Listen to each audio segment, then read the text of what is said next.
steak babies, virtual speech contests, and a journey through every Nebraska town. Welcome to this week's edition of Friday 5, which is presented by the Nebraska Corn Board. Starting off with our social media story of the week, Cora Miller from Culbertson, Nebraska, celebrated her first birthday the only way a proper Nebraskan should, with a steak.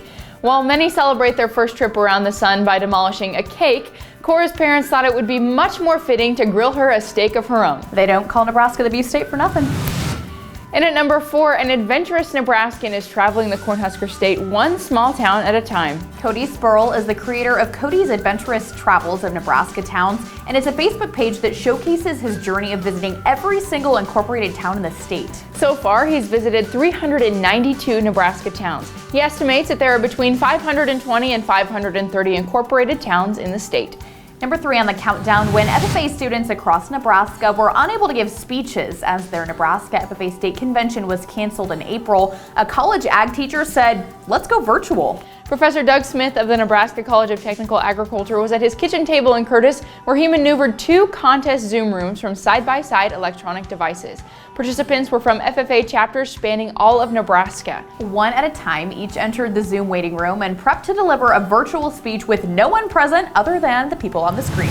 Number 2 this week, Dr. Larry Gossen has been selected as the next dean of the Nebraska College of Technical Agriculture in Curtis. He will succeed Dr. Ron Rosati, who retired back in August of 2019 after 6 years at the college, and Kelly Bruns has since served as interim dean. Gossen will begin his new position on June 15th, and we wish him the best of luck.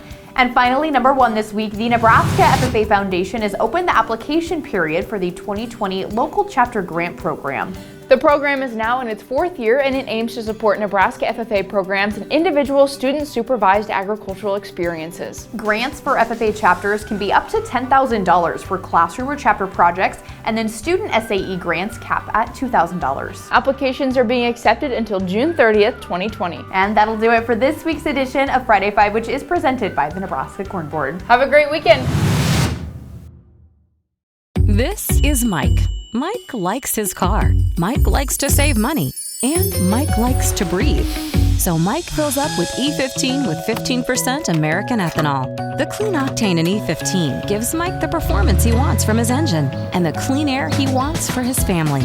Better yet, E15 costs less at the pump. Higher octane, cleaner air, lower cost. E15 sure gives Mike a lot to like. Discover E15 with American ethanol.